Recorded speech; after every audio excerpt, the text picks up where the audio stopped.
O Regina Grandão fala, Massini, não foi dessa vez que a alma do Rigoni voltou pro corpo dele. Devolva, Crespo. Eu não achei que ele jogou tão mal, mas uma galera criticou.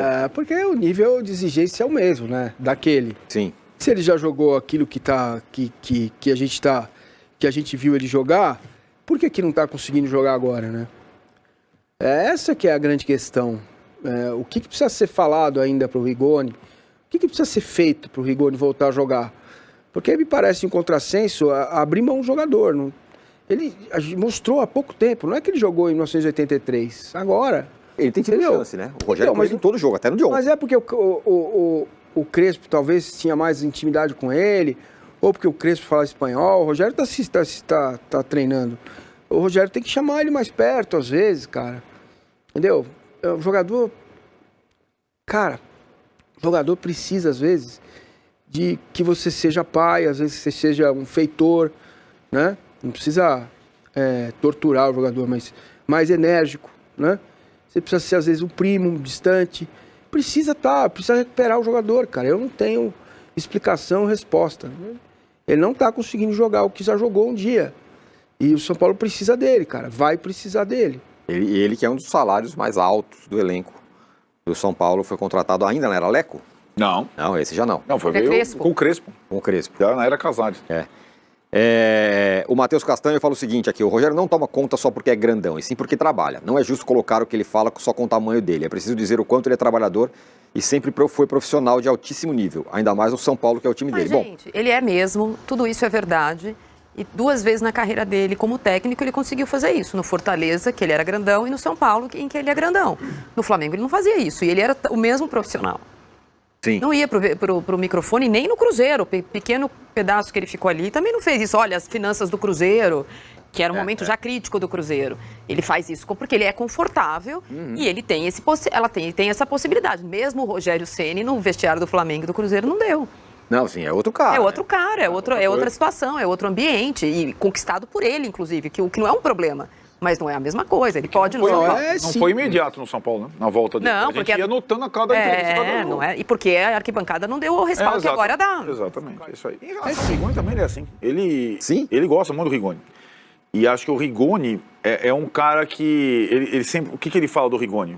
Trabalha pra caramba, tá sempre sorrindo, não faz cara feia, aceita jogar com o Sub-20, não sei o que. O primeiro jogador a comemorar com o Caio chorando é o Rigoni. Foi ele mesmo, exatamente. O Rigoni é um jogador interessante, ele vai se recuperar, porque ele é um jogador bom tecnicamente e tem boa cabeça. Então às vezes vai demora, oscila. Tá. Vocês se lembram quando um dos jogos que o Arboleda fez, eu nunca esqueci, recentemente agora Não podem falar comigo que eu já respondi. Recentemente, né, ele fez um jogo, o Arboleda fez um jogo e tal, e um colega perguntou, e aí, Arboleda, tal, como que você se sente sendo reserva e tal, tá ganhando chance de novo? Aí o Rogério não deixou ele responder, falou, não, peraí, reserva não. Isso. Você lembra disso? Lembro. Então são sinais de que ele tá dominando o grupo, né? E o Rigoni vai jogar, não é possível. Uma hora ele entra, acaba com o jogo, Posso bota falar confiança. uma coisinha? 2, 3, Marília. Talvez não jogue. Porque mesmo, assim, a gente agora pega o exemplo máximo, que é o do Abel, do Palmeiras. Um cara que domina tudo e tal, controla, tá confortável, com vitórias, inclusive. Então, além de tudo, já tem o resultado. O Rogério está correndo atrás, nesse momento, como técnico. E aí tem ali o burburinho do não usa base, não escala não sei quem, tal. Tem um burburinho. Talvez... Por mais que o Rogério, e eu não acho que estaria certo, mas acho que pode acontecer. Talvez seja um jogador que nesse esquema... Não precisa todo mundo estar em 100% de harmonia o tempo inteiro. A gente tem... Agora que nós temos mais meios de comunicação, mais notícia, mais apuração, mais mídia segmentada, até mais mídia tradicional, né? Só que não um jornal, mas outros... A gente tem mais informação. Tem até a própria mídia não é mais só assessoria de imprensa, tem o canal da TV. Mas a gente tem o histórico de grandes times que o técnico não dominava e não usava. E o cara aparecia assim, só no pôster de campeão no final do ano. Talvez a gente queira a elevação da excelência a tal ponto que se a gente sentar aqui, vocês dois estão se preparando para a final da Champions e falar, lista aí o elenco do Real Madrid. Mas tem jogador que não está jogando. e eventualmente o cara foi bom com o Zidane ou... Hazard, eu gosto do Rigoni. Acho que quando o Rigoni entrou, ele deu resposta para o Rogério. Né? Ele usou poucas vezes. E às vezes que o Rigoni jogou, ele jogou bem. Eu gosto do Rigoni. Mas talvez seja um pouco demais, porque já abriu mão do centroavante, ele já abriu mão dos 3 zagueiros, ele já abriu mão no negócio do volante. Talvez esse não... Talvez esse não. Mandar o abridor do Arnaldo para ele. É isso. Não, eu gosto, mas eu tô falando, às vezes a gente quer sempre um pouco a mais. E às vezes são 2 jogadores, acho que são casos... Um ainda tem, gols nesse ano, mas não o mesmo rendimento, que é o Luciano, e o outro é o Rigoni. O Luciano nunca mais vai ser o mesmo jogador que foi com o Diniz. Ponto. O que não quer dizer que ele não seja útil ainda. O Rigoni nunca mais vai ser o jogador que ele foi com o Crespo. Ponto. O que não quer dizer que ele seja útil ainda. O que o torcedor muitas vezes imagina é que o cara vai conseguir voltar a ser o principal jogador do time como ele foi, porque os sistemas eram em função deles. O nunca mais é um exagero, Arnaldo, não é? Não, o nunca mais é ser o jogador mais decisivo, a pérola. Não é mais um ou outro. A pérola é o Caleri. Tirou o Caleri, que nem, como a Marília falou, nem era considerado um jogador titular pelo Rogério. Então, às vezes acontece, o sistema encaixou os outros, quem veio também, e acho que o Rogério sempre fala isso. Eu gosto, aquela coisa que a Marília diz do convencimento rápido. Eu gosto de time rápido, com volante construtor, jogadores do lado do campo e tal. Botou 2 jogos do Paulista, foi um lixo. Aí que virou, time pesado, joga pelo meio, como ela falou, e é assim que é, porque a maioria dos jogadores se encaixa nesse sistema. E aí o Rigoni vai ser um jogador para segundo tempo, quando o time estiver ganhando para um contra-ataque, e o Luciano vai ser contra um adversário X, mas não contra o adversário Y, porque o Éder se encaixa melhor, e assim vai, né? A questão é que a expectativa, muitas vezes, ela é inalcançável em alguns casos, né? E acho que então, se você afina a expectativa, não quer dizer que o cara não seja útil em algum momento. E num ano de frente tripla, 3 competições simultâneas, então, é claro que vai precisar de um jogador de vez em quando, rápido, que caia pelas pontas, que seja bom na bola parada. Vai precisar, né? Você não disse isso, mas... Você sabe esse que... é um bom ponto, desculpa te interromper, Rodrigo, mas assim, esse é um bom ponto pra gente tratar, sabe de quê? Desse São Paulo junto com o Corinthians, porque acontece um fenômeno, né? O São Paulo, a gente projetava que não estaria onde está hoje no Campeonato Brasileiro, podendo assumir liderança e tal. A gente falava num trabalho que ia demorar um pouco mais para dar frutos. Eu acho que estava ali em cima. Não, Estava lá em cima, sim, senhor. era a quinta força. Então, é isso. É aí que eu quero chegar. Não, a gente não colocava na liderança. E o Corinthians a gente colocou um passinho à frente. Então, mas o Corinthians a gente botou um passinho à frente. E aí eu quero entrar nesse comparativo de satisfação agora com o que cada um apresenta, entendeu? O Corinthians tinha resultado, não tinha desempenho. O São Paulo tinha desempenho, não tinha resultado. A questão é que o Corinthians agora não tem nem resultado. O último jogo do Corinthians foi ruim. Aí você começou a igualar. Agora, o São Paulo tem condições pelo que vem fazendo. São Paulo não é que o trabalho do Rogério fez assim, não fez. O Rogério São Paulo tá fazendo um grande trabalho. Exato, não teve essa queda. O São Paulo pode pontuar.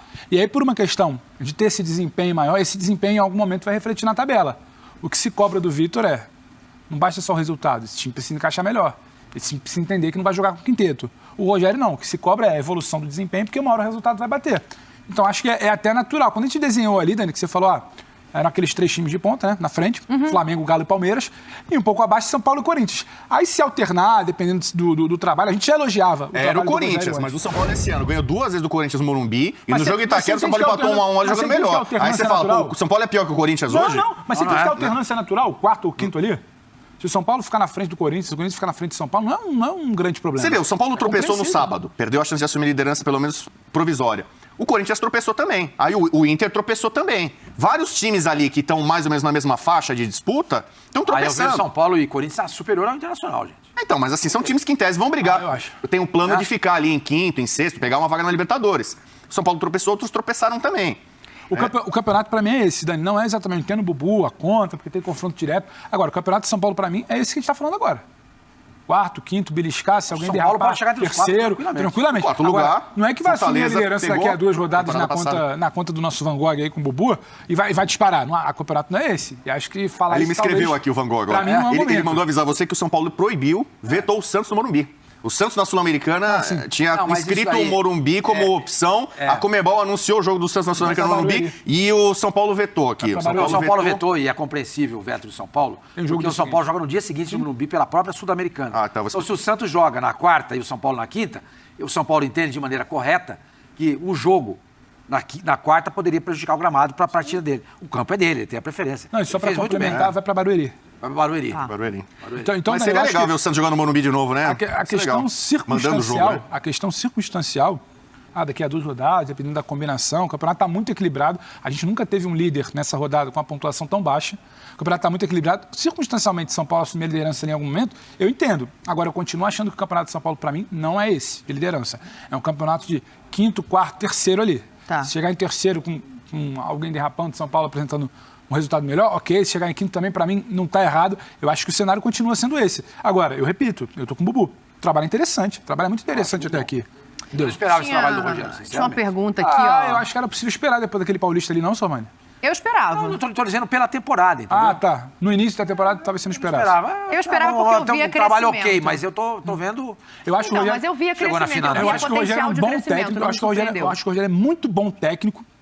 E a gente não poderia tirar uma imagem definitiva dele por uma situação de Flamengo que é muito atípica de ambiente, de relacionamento. Ninguém consegue trabalhar direito. Não era defasar. Exatamente. Então, assim, o Rogério agora onde está?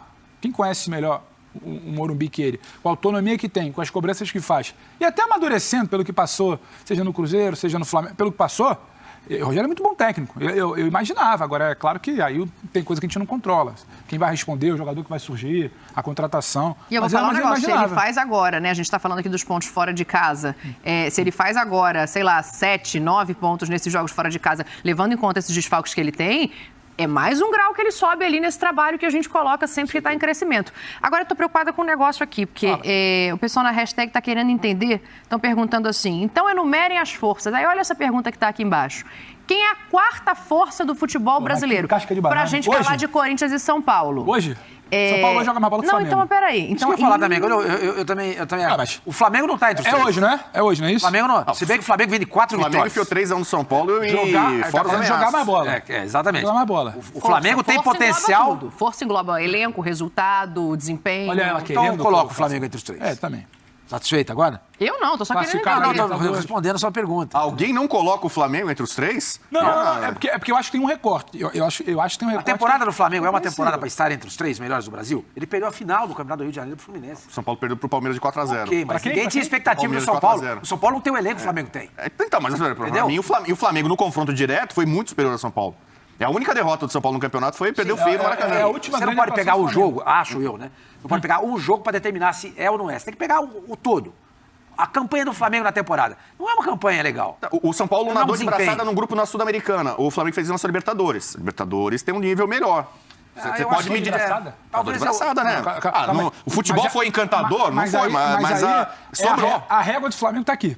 A régua do São Paulo está aqui. Quem está trabalhando para se aproximar mais da régua é o São Paulo, não é o Flamengo. Mas aí eu acho que é uma outra coisa. Porque quando você coloca esse bloco de São Paulo, jogou com time. E se quiser ser pragmático de pontuação... Contra o Jorge Wilson também reserva. Contra o Ayacucho também... Se quiser ser pragmático de pontuação, o São Paulo tem quantos pontos brasileiro? 13. O Flamengo tem 12. Se a gente quiser entrar... Não, mas o ponto... O que eu acho é, perto da régua, quem caminha melhor dentro da régua, dentro do teto de trabalho... É o São Paulo. Uma última informação antes de fechar o vídeo. Alguns colegas do Rio de Janeiro publicaram que o Marinho poderia estar assim despertando o interesse do São Paulo, principalmente do Rogério Ceni. Chequei com 2 fontes da diretoria do São Paulo que me garantiram que a possibilidade do São Paulo estar atrás do Marinho, hoje jogador que é do Flamengo, tem contrato, mas não está sendo muito utilizado pelo Paulo Souza, nesse momento é 0. São Paulo não tem interesse em contratar o Marinho, jogador experiente, jogador importante, mas que dentro da realidade do São Paulo e dentro daquilo que o São Paulo também procura, o Marinho não se encaixa. Tem jogado entendendo que tem no elenco jogadores com essa característica. Ele não tem no elenco do São Paulo o tal velocista. Não tem. Ele gostaria de ter. Ele não tem. O que ele tem? Ele tem jogadores que por dentro fazem barulho. Então, vou trabalhar por dentro. Vou colocar o Caleri com o Luciano, ora com o Éder vindo um pouco mais por trás, mas o São Paulo fixa 2 zagueiros, 2 atacantes, e aí... Ou o time adversário se obriga a ter um terceiro zagueiro para ter a sobra, ou então fica no mano a mano. E no mano a mano é difícil com eles. E a questão do São Paulo, que também você perguntou, Edu, tem o início do jogo, quando você monta o planejamento, aí você atravessa o jogo e você fecha o jogo. Você falou dos velocistas. Marquinhos está indo embora. E o Rigoni.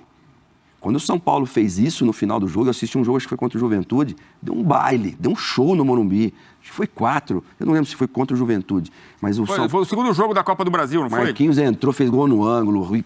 Cara, é isso que o torcedor quer ver. Que existe um começo, tá? Quer começar com 2 centroavantes lá por dentro? Beleza. Mas já vai pensando o quê? Quero falar agora sobre Alexandre Pato.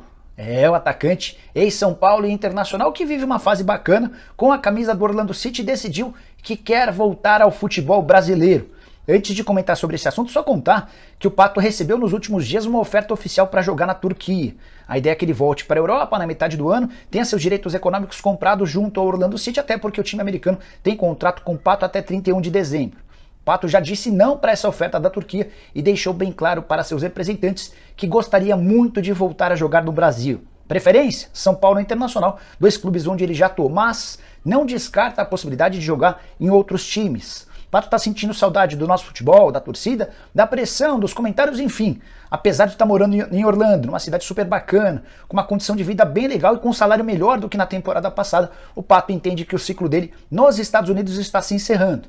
Então, interessados, procurem por Júnior Pedroso, o empresário do Antony, do Lucas Moura, entre outros, é o responsável pela carreira do Pato e está em busca de interessados no futebol brasileiro. O Alexandre Pato pode se mudar para o Brasil. Aí vai depender também de um acordo entre esse clube brasileiro e Orlando City, jogador que na atual temporada soma 14 jogos, sendo 11 como titular e 3 reserva, 3 gols e mais 3 assistências. Pato tem só 32 anos de idade. No ano passado conseguiu jogar muito pouco pelo Orlando, até porque se recuperava de uma contusão. Nessa temporada, completamente livre do problema, tem jogado com bastante regularidade.